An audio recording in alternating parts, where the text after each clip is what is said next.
Okay, we're going to call the meeting back into order, if we could. So, could I get your attention? We're going to go back into session here, and the next item on the agenda is item 5, which is options for phasing in the capital maintenance fee. And I assume that's Ben and Charlie. So this evening we're going to talk about several options, including a no phase-in, using a 5-year phase-in, using bond debt to supplement the shortfall, a 5-year phase-in using existing fund balance that we have in the bond fund of either $12 million or $6 million, or a 3-year phase-in using $15 million. We'll also at the end talk about alternatives that can be used for the capital fund balance. So as you can see on this table here, the 4 options with a 3A and 3B are listed, and the corresponding amount of additional debt shown in this column here. The capital fund balance is in this column here, and then the corresponding monthly meter fee for the CMF. So what we did was we ran some analysis saying that if we phased in over, say, 5 years, the CMF, we would go 20% the first year, 40% the next year, building up to 100% for the 5th year. We would, for option number 2, borrow $28.6 million, really over 2 different borrowings over a period of about 4 years. And that would, in the first year, cause the CMF to be $2.73 for a 5/8 inch meter, or $6.82 per month for a 1-inch meter. And then on down, we looked at the phase-in of a 5-year using $12 million of our current capital fund balance. We would borrow $16.7 million, but we would have the same amount since it's the same 5-year phase-in. Option 3B would be borrowing $22.6 million and using $6 million of the capital fund balance. Again, the same meter fees because it's a 5-year phase-in. And then a 3-year phase-in using $15 million results in 0 borrowing and $4.50 in the 5/8 inch meter fee and $11.24 in the 1-inch meter fee. That's in the first year. Those are all first-year numbers in the last 2 columns, yes. The following years would depend on the ENR indexing. And so what we would do is we would say we did option number 2, the 5-year phase-in, $2.73. We'd apply the ENR index for that year to that, and then the next phase-in portion, so it might be 40%. We are capping the ENR at 4%. Alternative to using the capital fund for the phase-in could be things like expediting the implementation of our BIFIT plan for wildfire protection. We could look at unfunded projects such as Pine Mountain Tunnel. We could begin full-scale implementation of our AMI, automated meter infrastructure, or we could create a capital reserve fund. One example of the use of a fund would be the 2017 slides that occurred. That was a $3 million hit to our capital program. And even if we are to receive any money from FEMA, it's years down the road. So we do need some funds available for the unexpected, such as that. So the staff is seeking guidance from the board, and actually stronger than guidance direction, so we can create the rate ordinance for May 28th, what you would like to see in that draft, so that we can have as complete an ordinance for you to consider during that meeting. Okay. So, Any questions from the board? I have a question. It's my understanding that we're excluding fire flow meters from this consideration. Have we had any issues with people using fire flow meters for water? Yeah, so fire flow lines are not part of the CMF design for the reasons we've talked about, that they're designed to be used very infrequently just to protect life safety. And we look at dedicated fire lines kind of somewhat analogous to fire hydrants, where we aren't applying the CMF to every fire hydrant for, you know, cities and fire departments for that service we provide. Given the very infrequent use, that doesn't add to the overall demand on our system in terms of infrastructure design. Directly in response to your question, in fact, we are now pulling together some of that information, and some of them do show some use, and we're trying to figure that out. They do get charged certainly for the water that they use, but going forward with the CMF, given that they will not have a CMF fee associated with them, we are planning next week at the board meeting focusing on finance to bring to the board for your consideration the concepts in a procedure that would have an enforcement component. So we curtail the use and ensure that fire lines are only used for the dedicated purpose. Now, some fire lines do have some use because there's required annual testing for those, but some of the uses we're finding were higher than you would expect for that. So we do feel we probably need some teeth to encouraging folks to use these lines appropriately for the reasons they were installed. I would strongly support that. I think it's a good idea.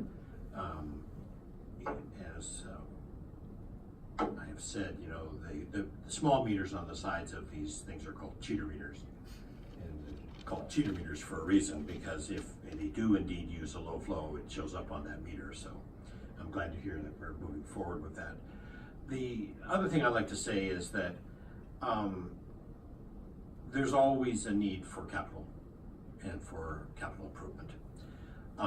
I'm resistant to spending money that we have, and in particular resistant to spending bonded money for these applications.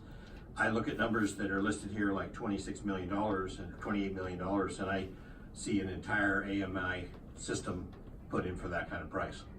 And I think it's a far better investment, both with respect to the return on the investment in the sense of the value that's recovered by the water district in installing new water meters, the accuracy of the meters and the ability to read them and provide the information on a more timely manner than we currently do. I think it has been a unfortunate situation that we've asked people to conserve water and then tell them every 60 days how much water they used in the past. It's kind of like, if you recall the days of the real cell phone bills. I know my cell phone bills used to be over $3,000 a month, and you'd find out, of course, at the end of the month how much you had used. It's a little hard to do much about it at that point in time. So I think it's, like I say, I see a lot better places to spend the money that we already have. That includes the current capital fund balance and the concept of using bonded money to reduce an impact, which I don't think is very high to begin with. Jack? We've looked at this for some time, and I'm getting ready to make a decision. You list some very compelling things that I gather we will not be doing if we don't do the no phase-in approach. And they're all, I would actually put them in the necessary category, quite frankly. So. Yeah, I'd say to be clear,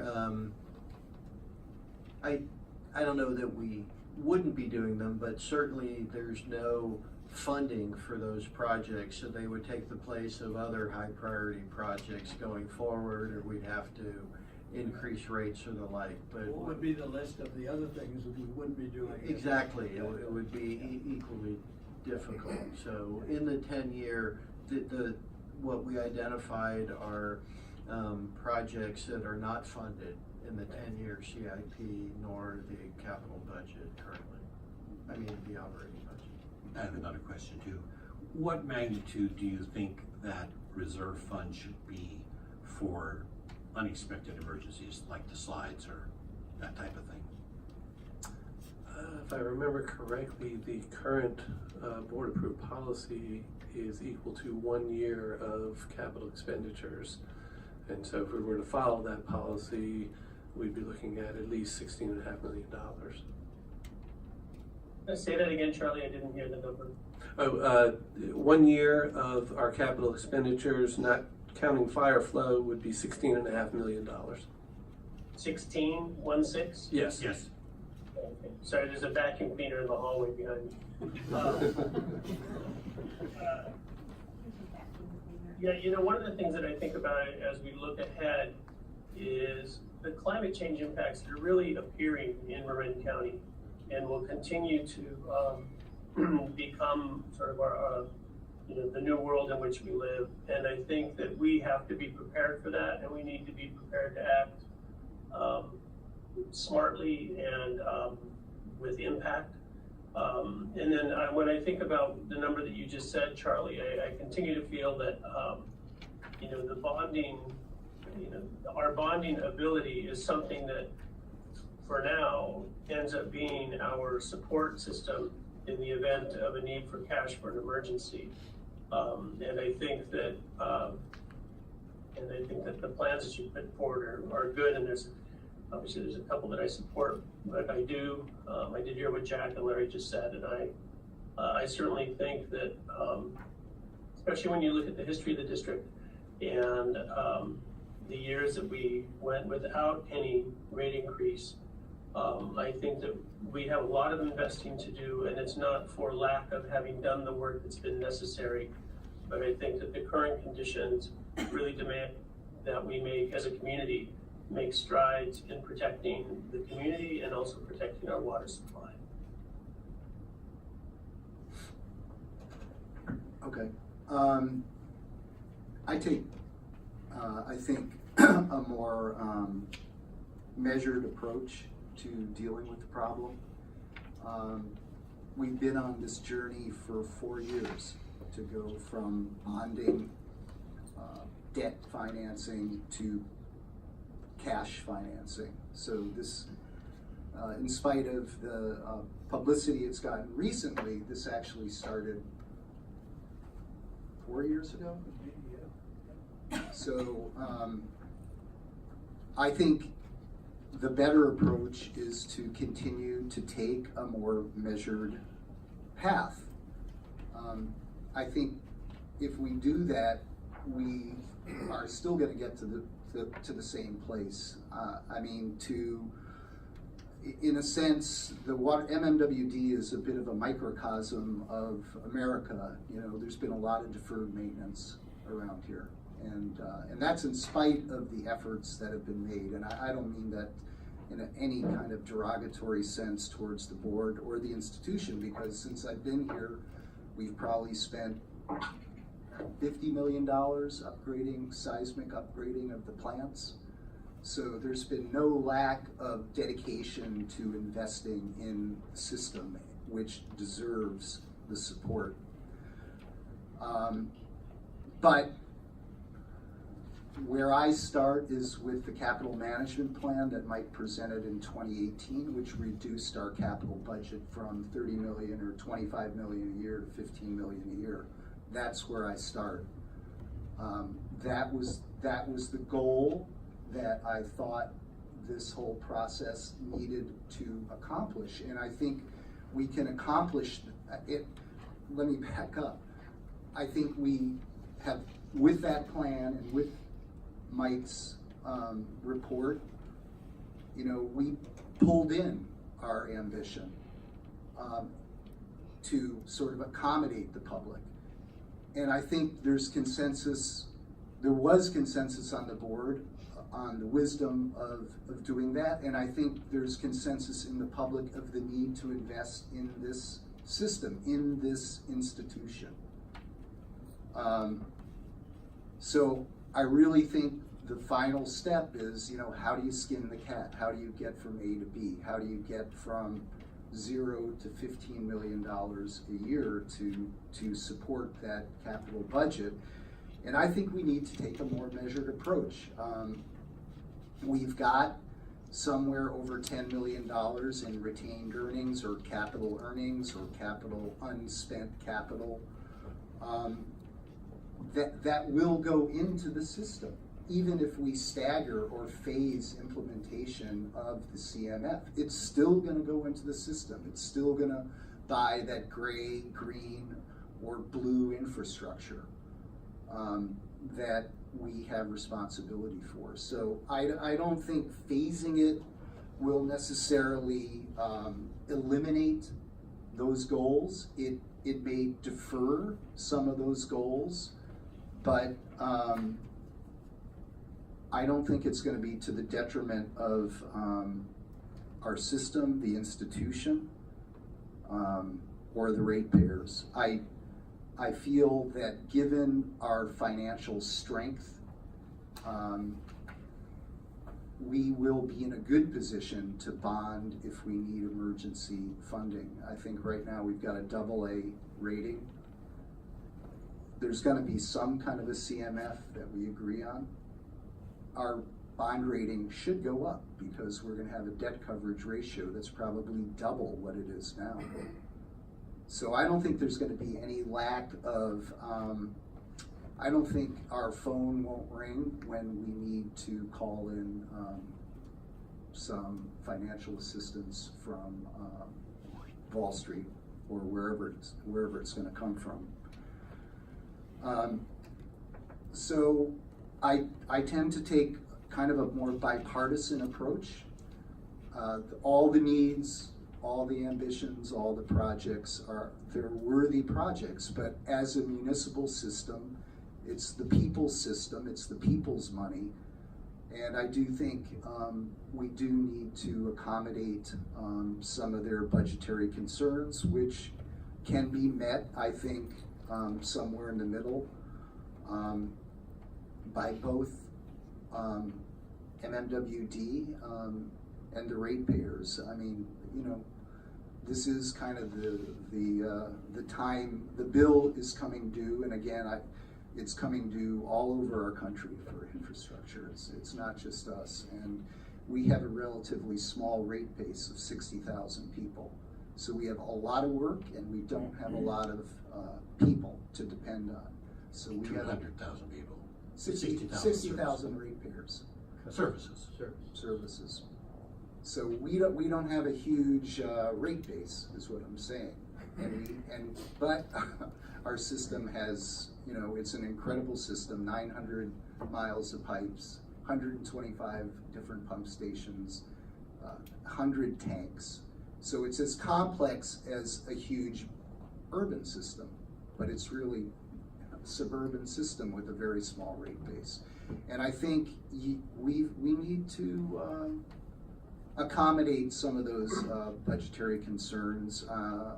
You know, whether it's the 1-inch, 20% 1-inch customers, which are going to have a significant increase of approximately, by the end of the 4 or 5 years, about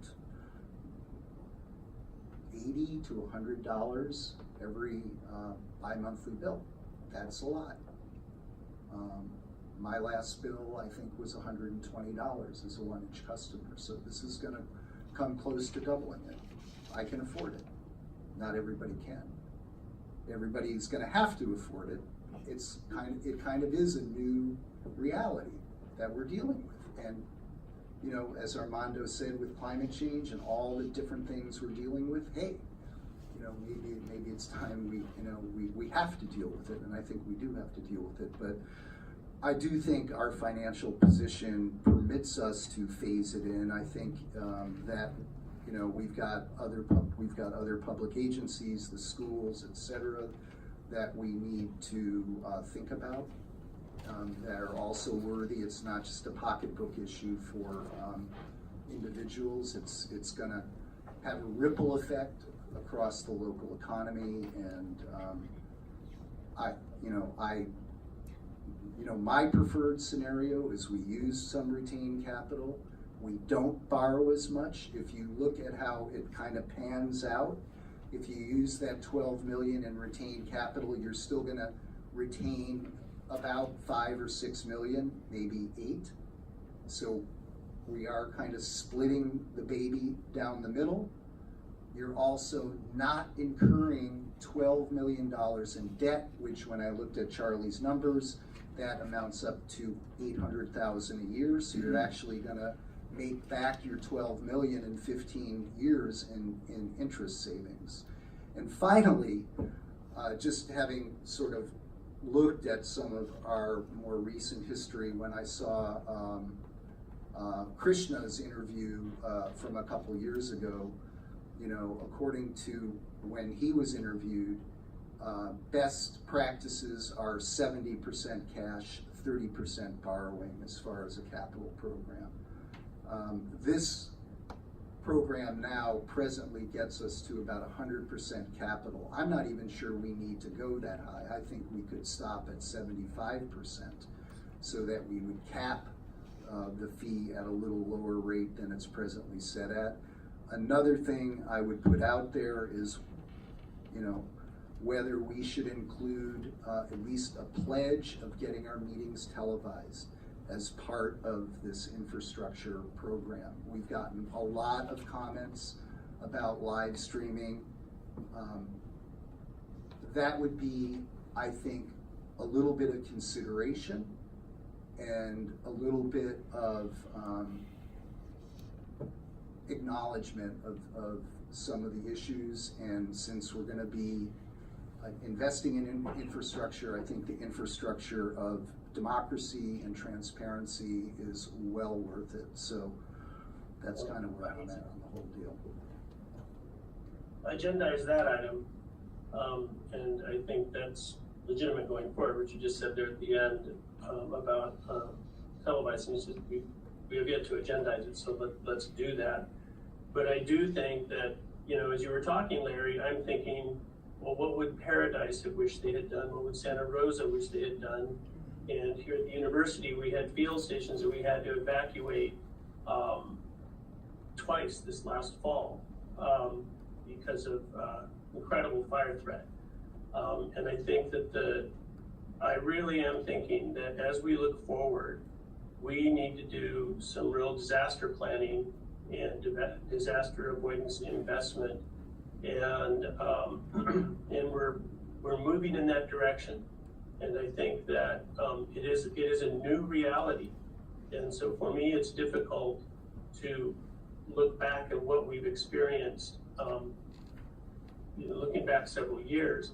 What I'm seeing now in the world in which I operate is something for which we, as a society, are not prepared for.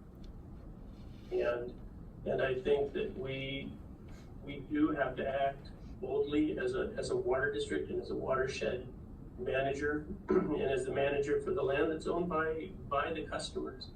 And so anyway, but I get what we've done in the past, but I think the past is different than where we are now.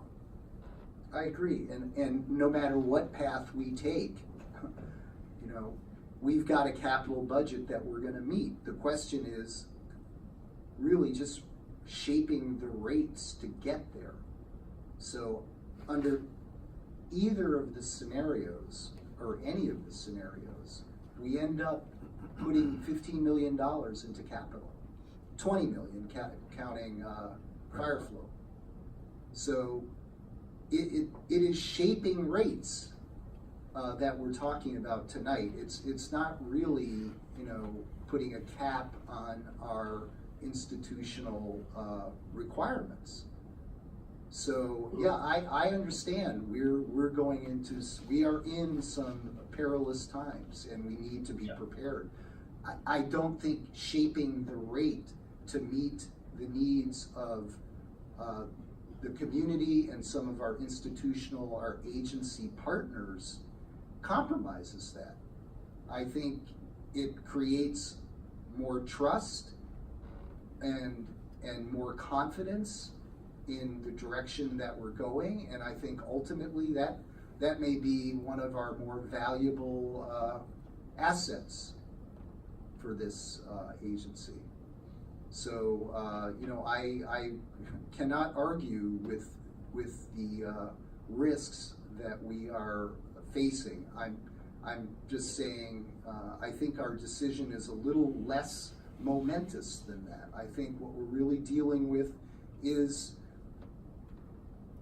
rates, and not the ultimate question of, what we need to do to preserve and protect the watershed and preserve and protect this institution. I think it's a question of how do we work with the community and with our agency partners to accomplish that, and we're gonna get there. We are gonna get there. No, under all these scenarios, we end up funding our capital needs that have been identified to date. Not everyone that has not been put in the capital plan. And I've got a comment as far as the projects that have been identified. Some of those projects, particularly the Ross Valley storage, does address climate change, because Ross Valley Storage Improvement Project addresses the need for more water storage in the southern end of the system. That was clearly called out as one of those purposes. So it's not as though we're turning our back on it and trying to go back to the 1950s. We're not. I didn't suggest that at all. I didn't suggest at all. I'm just saying, there's, Los Angeles last year passed a bond where they, in perpetuity, are taxing themselves to the tune of $300 million a year to put in, a whole water, stormwater capture, recycling and treatment, and groundwater recharge system in perpetuity. There's some big, bold actions being taken by communities around the state. And what each of them is doing is looking at the things that affect their communities, their current circumstances and opportunities. And I just think that we are going to have to continue to be more aggressive with the work that we do in all areas. And I'm sure, the Ross Valley tank, yeah, absolutely, that is a climate change move. The question that is on the books still is, what other storage opportunities do we have? Because we also know that the likelihood is we're going to have an increased number of long droughts. That's the forecast is for that. So what we experienced recently, we'll be doing again. And so all of that is going to take planning and time and investments. And I guess I just want to get us on a solid footing for moving forward into a new water world.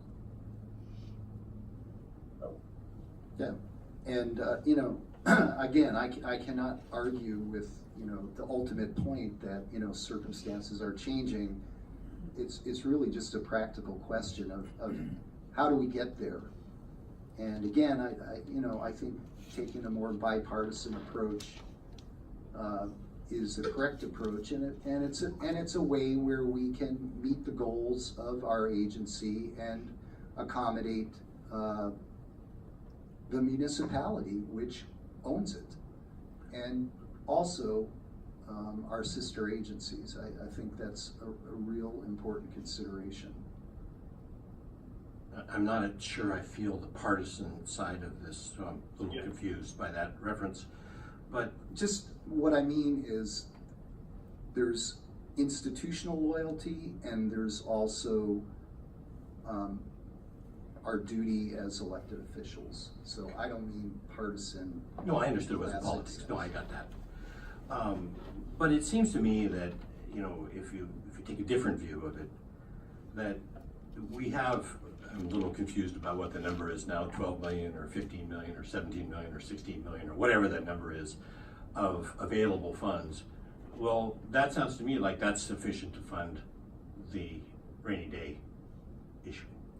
So it seems to me that it's a lot easier to spend money than it is to save money. And I think that we've got it already. We should consider earmarking a substantial portion of it, if not all, for that rainy day fund and notch off one. The second one is, as I said, I do hear you and understand what you're saying. Perhaps the public comment will elucidate more of the issue to me, but I just don't see the tidal surge that's saying, don't do this. Everybody, given the choice to spend less, will always take that choice. That's just logical self-protection. The question is it a wise decision from the water district standpoint? And like I say, when you can spend the money on the list of 5 things right there on that board behind us, I can't even begin to think, Armando's comments about Paradise and Santa Rosa, how much money should we have in addition to the rainy day fund for the fire day fund? I don't know the numbers, I mean, we are forced by nature or by industry to be self-insured. We have no choice. There's no way to buy insurance that I'm aware of for those kind of events. And so, I urge caution here. Like I say, it's a lot easier to spend money than it is to save it.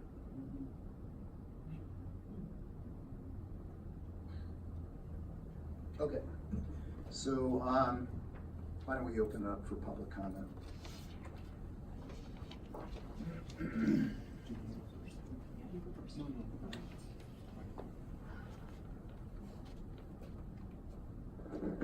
First, I want to start by talking about the PRA that I sent to the board by electronic delivery and certified mail. I believe it was April 10th, asking for what I thought was a simple request, which was a list of the events in which, since 2015, because this is supposed to be very rare, the events in which private fire lines were used. How many of them, detailing for each one, that there was an event in which it was used on such and such a date, a certain number of gallons were used, how we determined those numbers of gallons were used, and what we charged for. A month went by, I think we hit the 30-day deadline. I got basically an email saying, we received a request, we will start providing you partial phased responses in another week or 7 days or 10 days, whatever it was. I don't really understand why this should take so long unless it's somehow intertwined in what came up tonight, which is that there's in fact other use of the private fire lines that was not anticipated in my request. Otherwise, it should be pretty simple. And I don't know what the number is, but maybe there are 10 episodes in which there was an actual fire. 20, 30 shouldn't take this long. So I'm going to reiterate my request for a reply before the rate hearing. So moving on to the other topic at hand. With respect to Director Russell's comment, there is a tidal surge here of people who are very upset about the CMF. If you read the newspaper, you see this. If you go on Nextdoor, you see this. It's inarguable that it's out there. Whether you are moved to do something different in terms of responding to that constituency as part of your constituency, and that your allegiances or your responsibilities are divided between the needs of the water district, which are genuine, and what's affordable or appropriate or responsive to the community, that remains to be seen. But so then I wanted to talk about the issue of phasing in the CMF, and I think that it's if you do phase in the CMF, it will definitely allay some of the criticism from ratepayers by making the early year payments less, And I think to the extent that an amended CMF includes some use of debt, that is an improvement in terms of spreading the costs over the generations of people who get the benefit from it. Now, I've mentioned in prior times that I've been before you some significant reservations about the CMF that I've detailed. I'm not going to go into all of those again. You've heard them. Most of these have not been resolved, particularly those that pertain to the lack of fairness and proportionality of the plan, but I'm not going to go into that again. I do have a couple of additional concerns that come to mind now, and one of which, before I go too long into this, and I don't want to go too long, period, correct me at the beginning about my assumption here. And that is, I can't seem to find a final capital improvement plan that was approved by the board. Is there one, and if so, when was it approved and where do I find it? Or is there only a draft? I can only find a draft. The capital improvement plan is part of the proposed budget, and so the next 10-year plan has not yet been approved by the board. Okay, in that case, I'll continue with the comments that I had in mind based on that answer. So a related point, it appears that we have a $16.5 million proposed CMF, or at least that was the original plan if it's not modified tonight, that would be collected over 10 years in roughly equal amounts, and that's essentially how you're proposing to fund the CIP.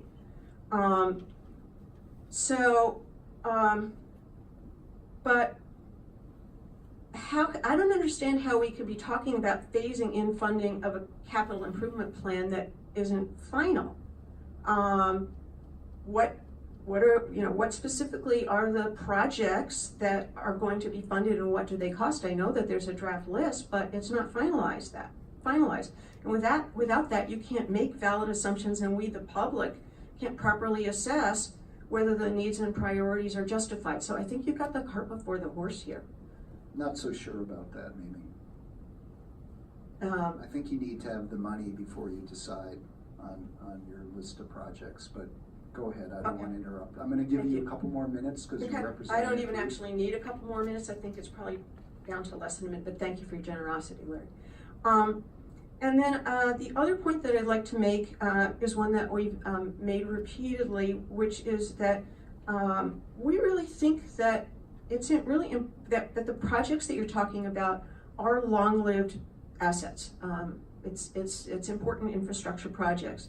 A capital investment plan that benefits customers over, let's say, a 30-year period should be paid for customers over 30 years.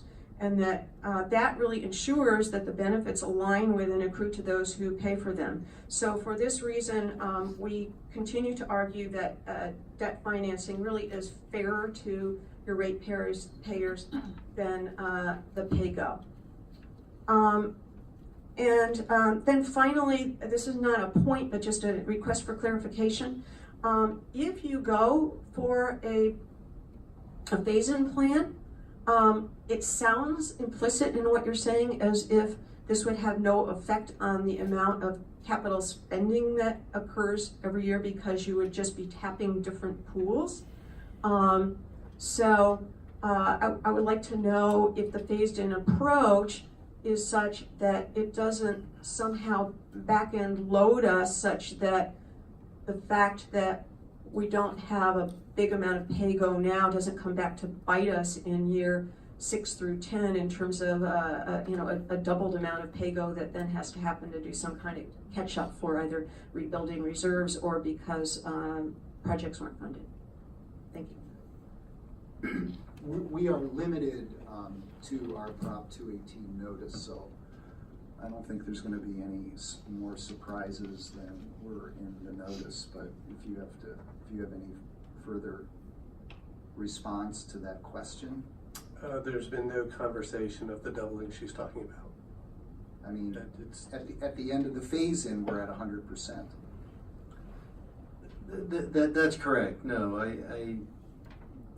I think the earlier conversation the board has adequately reflects the financial impact of the phase-in terms of potentially the opportunity to fund some unfunded projects or create a reserve. But no, there's not some catch-up notion associated with the phase-in. Okay. I have a couple comments too. My recollection of the list of capital improvement projects totals over $400 million. And so the numbers we're talking about are just a fraction of those 400 million some odd dollars. The second thing is, when I referred to a tidal surge, I was referring specifically to the phase-in issue, not the whole overall concept of where we stand with respect to the rate increase. So I haven't heard a word about the phase-in other than discussions we've had about the schools and some of those particular areas. But as far as, I have heard from no individuals that I recall about requesting a softening of the implementation of the plan. Yeah, and neither have I. I think it's just a question of avoiding a rate spike and shaping rates more in accordance with people's expectations. I just think, you know, we don't, there's no need to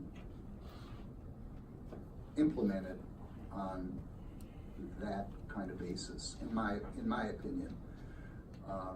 And based on what I think is a pretty good look at our finances and the implications of cash versus borrowing, debt financing is a pretty handy tool, especially when you're dealing with these big capital projects, and the whole generational equity thing. I think you can argue it both ways. So I'm just saying, I think a measured approach, we can accomplish all goals. If we were hit with an emergency, we'll deal with it as an emergency. I just, in my opinion, $18 million, I'm not saying it's an insignificant amount of money. It's not. It's a significant amount of money. I don't think it's the type of it's at the level that it's going to get us out of an emergency. If we're in an emergency, we're going to be going out borrowing. Even if we phase it in, our credit rating, our bond rating is going to be higher than it is presently because of the debt coverage ratio is going to be multiplied. So it won't be true if we borrow more money. You're not going to borrow more money and increase your credit rating. My favorite scenario is borrowing the least amount of money and saving $800,000 a year. So my favorite scenario just... The least amount is zero, so. Okay, well, true.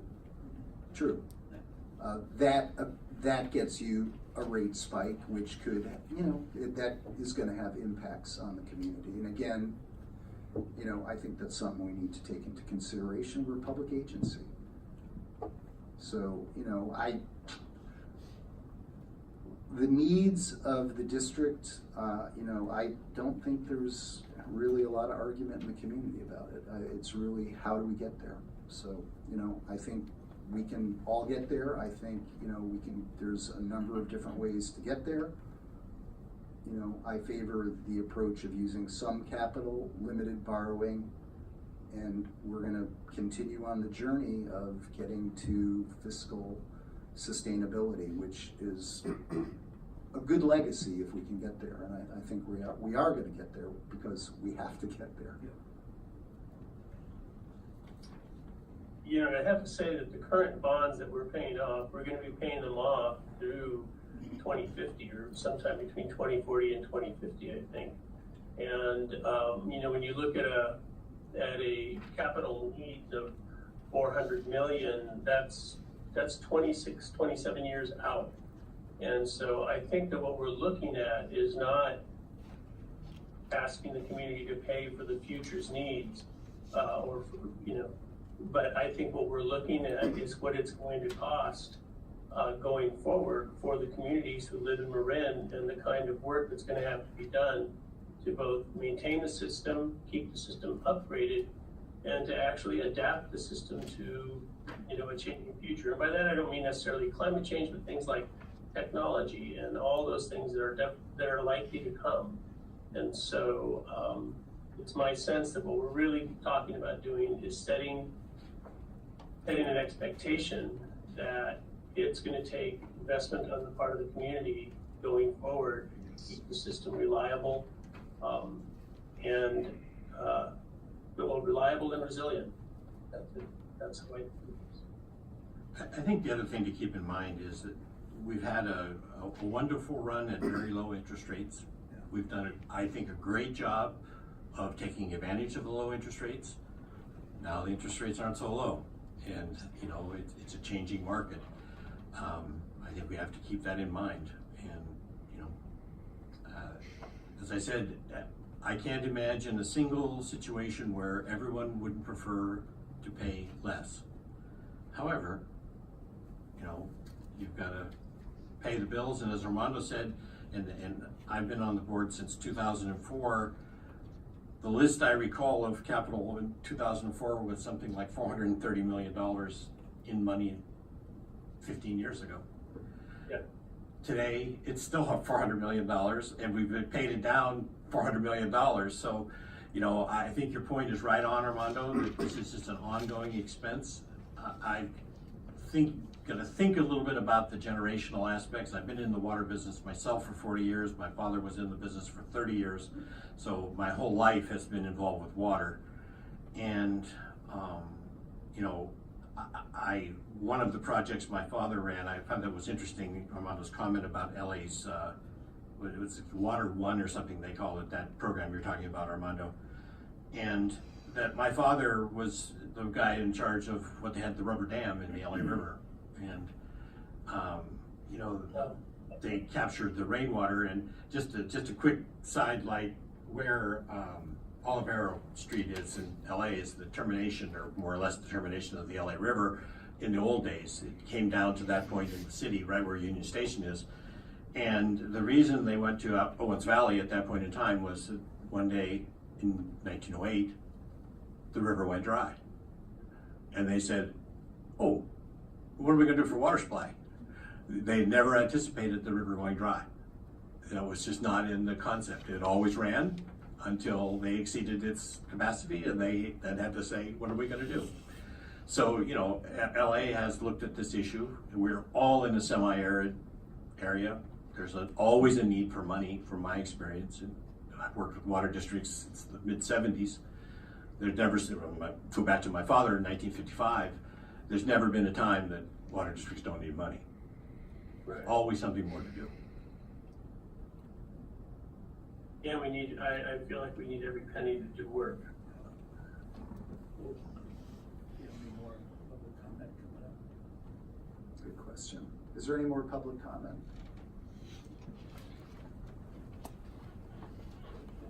Larry Minicus. In the meantime, while I was waiting, I got the worst cramp. That's why I was like kind of, I was. Sorry about that. We thought you were just anxious. No. At least I did. Both legs cramped on me from sitting. These meetings are too long. Couldn't agree more. Okay, so let's discuss situational awareness, okay? We have a looming disaster.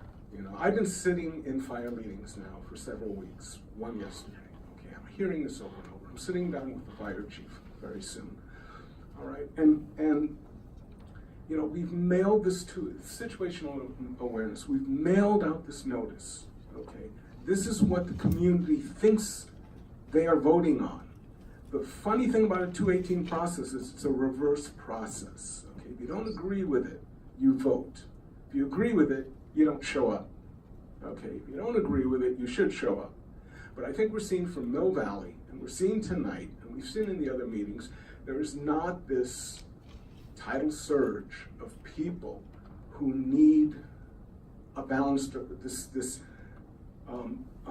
I'm trying to understand what a measured approach is, okay? And I just don't see the argument being made tonight and I didn't see it being made last week, last meeting, and I think what we're going to do here is seriously confuse the electorate, the people, and I think it'll actually do the opposite. I think it'll hurt the integrity rather than help the integrity. And let me give you an example. Okay, when we go to vote, when we all go to vote on these measures that come up, right? Measure A, Measure B, whatever it is, we vote yes or no. When it's done, that measure either wins or doesn't. If it wins, it goes as it was written. This is a weird process, and maybe the 218 process allows this. I don't understand why it does, and if it does, the legislation should change. But once you mail, once you vote, I believe the board's responsibility on May 28th is either to vote it up or vote it down. And what I'd like to know, and you probably can't say, is how many thousands of letters of protest have you received so far? Because that's really what is going to determine. Less than 1,000. Yes, thank you. Which is really going to determine whether you vote yes or no. I think you have a very simple job coming up.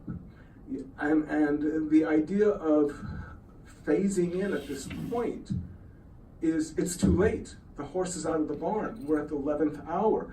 This should have been either in the 218 notice. We have a meeting tomorrow. Are we going to dump this on the public? We had a meeting in Mill Valley. It was never even brought up. So it's almost as if you're going to have to restart this process. Go back to the people in Mill Valley and say, hey, we have plan B, okay? Because we're not sure about plan A now, even though we told you plan A is what we're going with. And I think to maintain integrity of this district, you only have one option, and that's to vote as you sent it, as you sent this mailer. Okay, and I'll repeat this, if the 218 notice, if the 218 process allows this to happen, it shouldn't. This shouldn't be happening tonight. We should not be having this discussion tonight, in my opinion. Thank you.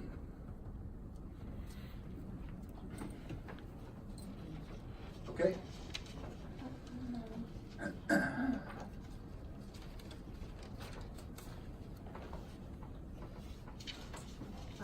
I'm Ann Thomas from Corte Madera.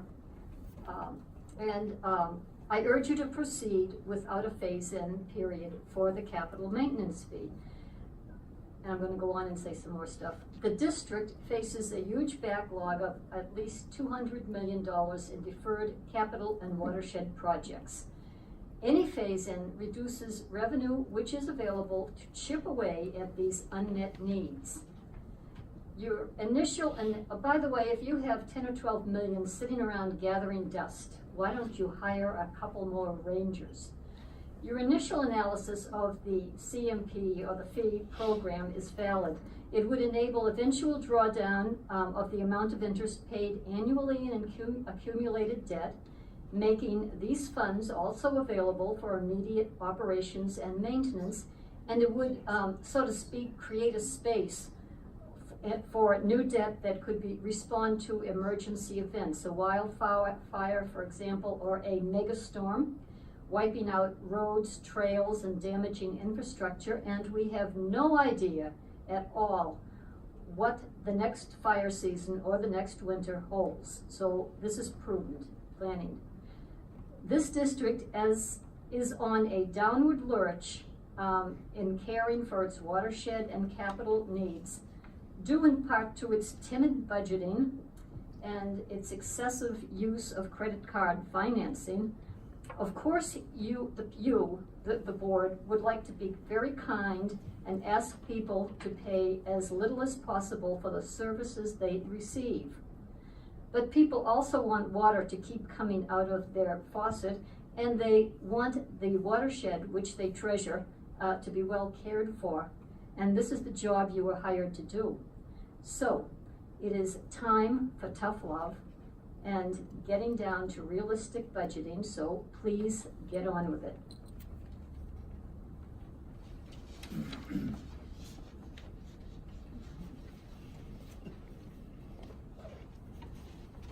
I got cramp, I don't understand it. Old joints. First of all, I want to thank staff for the staff report tonight. It finally clarified a lot of things, and it was very helpful for someone who is not a financial wizard here. and especially listing the debt under the various alternatives of phasing, that just sticks in my craw to be doing that and like listing those amounts of money that could be used and are desperately needed. This isn't something, I think it's urgent right now to do these projects, especially the ones that are listed in the staff report. I've been sitting here for a number of years before you were even on the board, Larry. The Pine Mountain Tunnel comes up over and over and over and over. I mean, if it's not an important project, why are we talking about it all the time? The BIFHIP, which was delayed endlessly because of CEQA problems, I gather. But anyway, that is even more urgent now. The spending needed for fire protection and vegetation management on the watershed, that isn't something that we can just, oh, we'll do it some other time. But, and I guess I'll just wind up by saying that I got my annual bill from the Ross Valley Sanitary District, and I added up what I spend on, what our family spends on water every year. We spend $200 per year more on the sanitary district than I do on all the water we use in our home, our garden. So that's, you know, the other utility districts have costs, and I certainly don't want the sanitary district to stop using chemicals in the treatment plant. And they're now finally getting around to upgrading the system. So I hope you will listen to that too. Finally, Roger Roberts was not able to be here tonight, and but he did send me, because I always ask Roger when I don't understand some of the budget stuff, and he sent me a brief email, but the preface is that this 218 notice amount of money is nowhere near what you need, and we've all understood that. And but you know, you go do what you believe you can, and what the studies have shown you have to do. But he says, we know that the capital replacement costs for MMWD's aging infrastructure on a depreciated basis is $800 million, not including what should also be included, budgeted, to address the capital maintenance needs of the watershed, which is likely to be in the order of at least another $200 million. The proposed capital management fee per year does not begin to play catch up on the required capital replacement needs of the MMWD going forward. The phasing in of the CMP delays further the needed capital replacement needs of the district. For that reason alone, I would oppose it. And he goes on. So I urge you to go with the option, whatever number it is. Option one. Option number one, no phase in, and as Ann said so eloquently, stick with what the notice that went out. And I haven't heard anybody say a single word about it to me. Thank you. Okay. Is that it? Okay. Guess that's it. Okay, so we'll close public comment. Bring it back for direction, further discussion. What do you need direction-wise? If the board was, would like to have in the draft ordinance on the 28th a phase-in approach, staff is requesting direction. So essentially, if it's something different, which is no phase-in, that's in the 218 notice, we would like direction to be able to craft, given the challenges of trying to do it on the fly at the meeting. Okay, do you wanna vote, or have you gotten that out of this, Well, we don't need a vote. I don't think you can vote, right? Right, because it's a draft. Right. So absent clear direction on a phase-in approach, the ordinance would be consistent with 218, which essentially is option 1 here. And so if we keep it the way it is, then the real decision on May 28th is whether we approve it or not, and that's what we face. I mean, that's sort of, that's what Larry Minnick was really saying, and I agree with that, that's what we said we were gonna vote on, and that's what I would rather do. That's correct. Yes, that's correct. I agree. Me too. I think we should have two choices.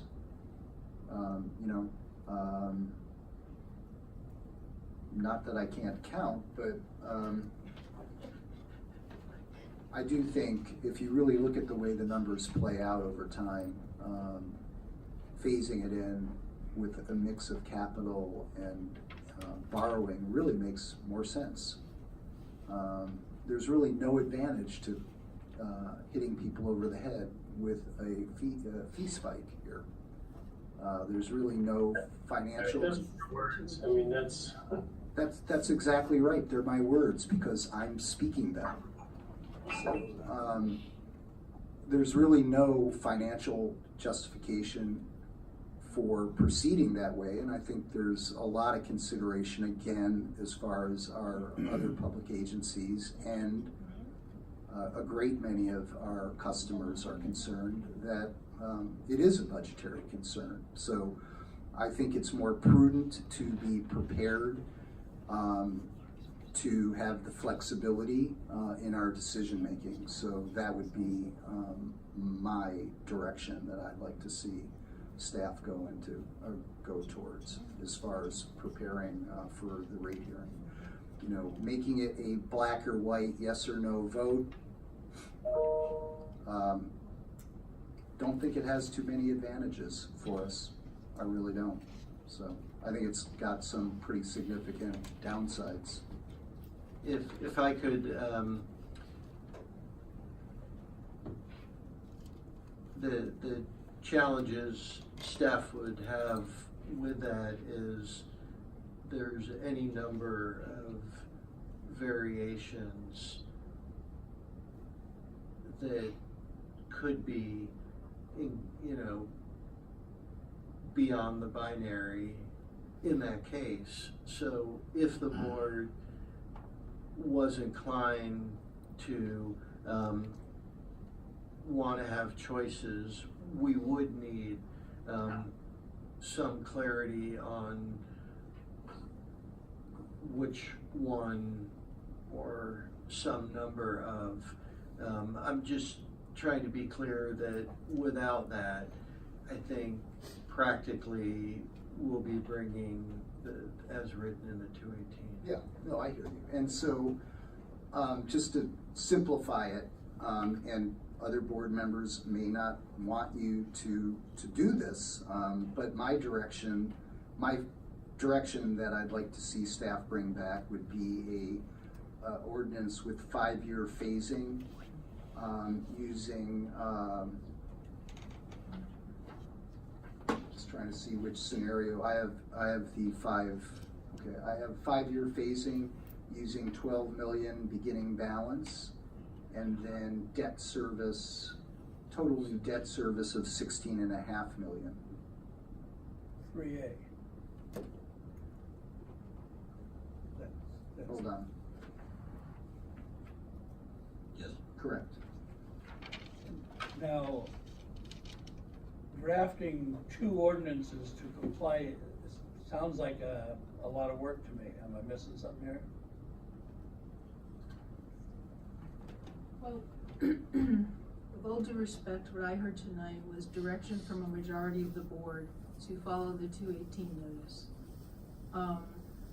And generally, when the board gives direction, that's the way it gives it, through a majority. So I think our charge is to follow that direction, which is one ordinance, unless the majority tells us otherwise. Well, there are options. The option is to vote no. And if a majority of the board comes to the conclusion that 3A is a better way to go, and you drafted option number 1, we have the option. It's to vote no, send you back to the drawing board, perhaps even start the 216 process all over again, although the amount of criticism we got that says we haven't done this clearly, not the end of the world as far as I can see. Right. I don't think that's gonna happen. I mean, I think we would, barring something unusual happening, which is always possible, it would go forward, but. Right, I mean, we've dealt with a lot of different variations over the years at the rate hearings. What we're trying to do is limit, there's so many factors in play with this one. We're trying to limit the extent to which we had to deal with them in situ. So I think we're clear about tonight's direction. And what I heard was bring back one ordinance and follow the 218 notice. And if something changes on May 28th, that's the board's prerogative. So be it. Yeah. Okay? Great. All right. Let's go on to item 6.